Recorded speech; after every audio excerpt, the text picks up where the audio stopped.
잠언 8장 22절부터 36절 말씀을 함께 교독하겠습니다. 하나님의 말씀입니다. 여호와께서 그 조화의 시작 곧 태초에 일하시기 전에 나를 가지셨으며 만세 전부터 태초부터 땅이 생기기 전부터 내가 세움을 아직 바다가 생기지 아니하였고 큰 샘들이 있기 전에 내가 이미 났으며 산이 세워지기 언덕이 생기기 내가 이미 하나님이 아직 땅도 들도 세상 진토의 근원도 짓지 아니하셨을 때에라. 그가 하늘을 지으시며 궁창을 해면에 두르실 때에 내가 거기 있어 그가 위로 구름 하늘을 견고하게 하시며 바다의 샘들을 힘있게 하시며 바다의 한계를 정하여 물이 명령을 거스르지 못하게 하시며 또 땅의 기초를 정하실 때 내가 그 곁에 있어서 창조자가 되어 날마다 그의 기뻐하신 바가 되었으며 항상 그 앞에서 즐거워하였으며 사람이 거처할 땅에서 즐거워하며 인자들을 기뻐하였노. 아들들아 이제 내게 들으라. 내 도를 지키는 자가 복이 있느니라. 훈계를 들으서 지혜를 얻으라. 누구든지 내게 들으며 날마다 내 문 곁에서 기다리며 문설주 옆에서 기다리는 자는 복이 있나니 대저 나를 얻는 자는 생명을 얻고 여호와께 은총을 얻을 것임이라. 함께 읽습니다. 그러나 나를 잊는 자는 자기의 영혼을 해하는 자라. 나를 미워하는 자는 사망을 사랑하느니라. 하나님의 사람들에겐 하루도 빠짐없이 하게 되는 고민이 있습니다. 지혜로운 선택을 하고 싶은 고민입니다. 나이가 들수록 시간의 가치를 알고 삶이 결코 가볍지 않다는 걸 깨닫게 되면서 정말 지혜가 제일이구나 고백하게 됩니다. 대부분 사람들은 지나간 과거의 후회와 또 뼈아픈 교훈을 토대로 어리석음을 반복하지 않으려고 지식을 배우곤 합니다. 하지만 하나님의 사람들은 단지 더 나은 삶을 영위하기 위해서 지혜를 구하지 않습니다. 결국 하나님의 지혜를 따르는 것만이 내 인생을 내게 주어진 허락된 시간을 썩지 않을 것으로 열매 맺게 된다는 걸 우리 안에 있는 믿음이 말해주기 때문입니다. 그러므로 살아있는 믿음이란 지혜를 그 하나님의 지혜를 따라가려고 하는 자들에게는 원동력이 됩니다. 오늘 본문에 등장하는 지혜는 태초에 하나님과 함께 있었던 한 사람처럼 소개되고 있습니다.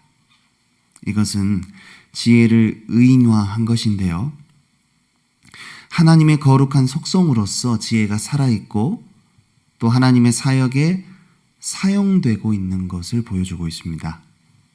지혜는 하나님께 속해 있지만 창조를 위해서 하나님이 사용하신 하나의 특성이기도 하죠.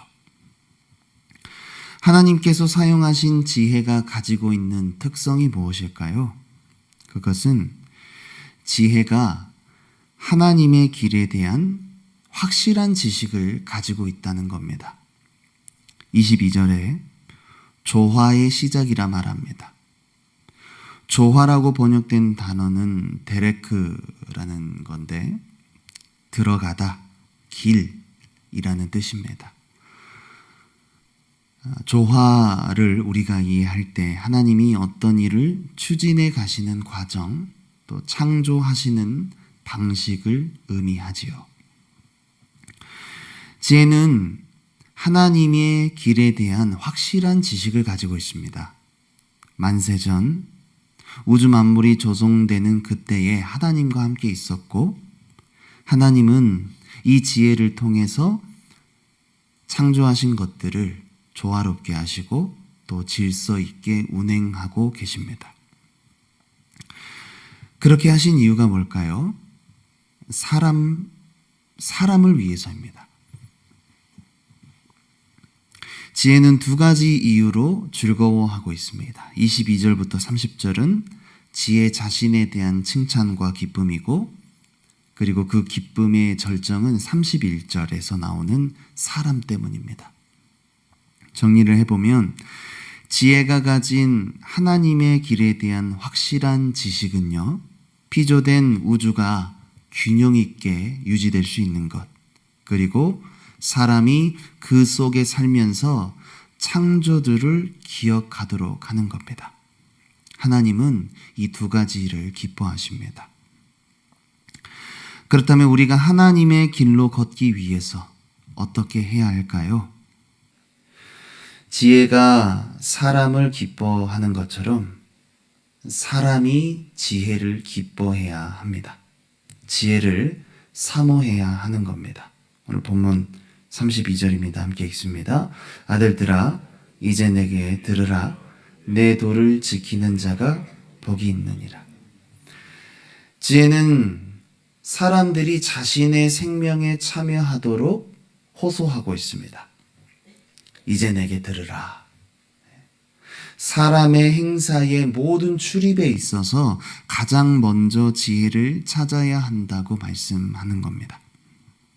사랑하는 성도 여러분, 우리가 하나님의 말씀을 깊이 묵상해야 하는 이유가 바로 여기에 있습니다. 이 세상에 얼마나 많은 지혜자들이 있습니까? 그들의 말을 들을 때 사람들은 정말 큰 유익을 얻기도 합니다. 세상의 지혜들 속에서도 우리가 잘 듣다 보면 절망스러운 상황에서 해결을 받기도 하고 건짐을 받고, 또 비록 우리가 전적으로 타락한 죄인이지만 삶을 변화시키는 그런 힘도 있습니다. 사람이 인생을 살아가면서 물론 그런 지혜들도 잘 알아야 하겠지만 그것들이 우리의 영혼의 생명에는 아무런 유익을 줄 수는 없습니다. 우리의 영혼이 생명을 얻게 되는 건 하나님의 길에 대한 확실한 지식입니다. 그 확실한 지식을 갖고 있는 지혜를 사랑할 때만이 우리는 진정한 생명을 소유하게 됩니다. 바로 이 확실한 지식, 하나님에 대한 확실한 지혜를 거부하고 다른 데에서 생명을 찾는 자는 자기 생명을 해하는 자고 결국 사망을 선택하는 겁니다. 오늘 본문 35절, 36절인데요. 함께 읽습니다. 대저 나를 얻는 자는 생명을 얻고 여호와께 은총을 얻을 것임이니라. 그러나 나를 잊는 자는 자기의 영혼을 해하는 자라. 나를 미워하는 자는 사망을 사랑하느니라. 우리의 영혼을 가장 귀하게 여기시는 예수님의 가르침도 동일합니다. 마태복음 16장 26절 27절인데요. 사람이 만일 온 천하를 얻고도 제 목숨을 잃으면 무엇이 유익하리요? 사람이 무엇을 주고 제 목숨과 바꾸겠느냐? 인자가 아버지의 영광으로 그 천사들과 함께 오리니 그때 각 사람이 행한 대로 갚으리라. 본문 36절과 각 사람이 행한 대로라는 이 대목이 같은데요. 우리 중에 누가 지혜를 싫어하고 미워하는 사람이 있겠습니까? 또 예수님의 말씀대로 살지 않으려고 하는 사람이 있겠습니까? 본문에서 말하는 것은 참 지혜, 하나님을 경외하는 지혜를 뜻하는 거죠. 우리는 언제라도 지혜가 아닌 잠언이 앞에서 계속해서 경고했던 음녀의 유혹에 빠질 수 있다는 것을 경계해야 됩니다. 사람이 결코 스스로를 지혜롭게 여기지 말아야 하는 이유, 그것은 우리에게 하나님의 길에 대한 확실한 지식이 있지 않기 때문입니다. 그러므로 우리는 무엇보다 신령한 지혜를 사모해야 합니다. 하나님의 지혜를 따라 심지 않으면 썩을 것을 거두게 된다는 것을 기억해야 합니다. 진지한 성경 읽기는 우리가 지혜를 발견할 수 있도록 충분한 영의 양식을 제공할 것입니다. 거기로부터 주어지는 하나님의 복이 영생임을 믿고 오늘도 성령을 따라 행하는 삶, 성령으로 심고 영생을 거두기 위한 기쁨의 신앙 여정 되시기를 예수님 이름으로 소망합니다. 존귀하신 아버지 하나님, 감사합니다. 우리는 하나님이 이 세상을 어떻게 지으셨는지 다 볼 수 없고 알 수 없지만 성경을 통해 지혜를 구할 때 하나님의 섭리를 따라 조화를 따라 살아가는 참 지혜를 얻게 될 줄 믿습니다. 하나님, 우리는 스스로 지혜롭게 여기지 않기를 원하오니 오늘도 겸손한 마음, 낮은 마음 주셔서 하나님이 행하고자 하시는 일, 성경에 기록된 확실한 지식을 따라 걷는 살아있는 믿음을 허락하여 주옵소서. 사람이 만일 그 천하를 얻고도 제 목숨을 잃으면 아무 유익이 없듯이 세상의 모든 것 얻고도 하나님의 지혜가 없이 살아가는 어리석임이 없게 하여 주시고, 그러므로 성령을 따라 행하는 영생을 거두는 믿음의 사람들로 다 거듭나게 하여 주옵소서. 오늘 하루도 충분한 은혜와 영의 양식으로 공급하여 주실 줄을 믿고 감사를 드리며 존귀하신 예수님 이름으로 기도하옵나이다. 하늘에 계신 우리 아버지여, 이름이 거룩히 여김을 받으시오며 나라가 임하시오며 뜻이 하늘에서 이루어진 것 같이 땅에서도 이루어지이다. 오늘 우리에게 일용할 양식을 주시옵고 우리가 우리에게 죄 지은 자를 사하여 준 것 같이 우리 죄를 사하여 주시옵고 우리를 시험에 들게 하지 마시옵고 다만 악에서 구하시옵소서. 나라와 권세와 영광이 아버지께 영원히 있사옵나이다. 아멘.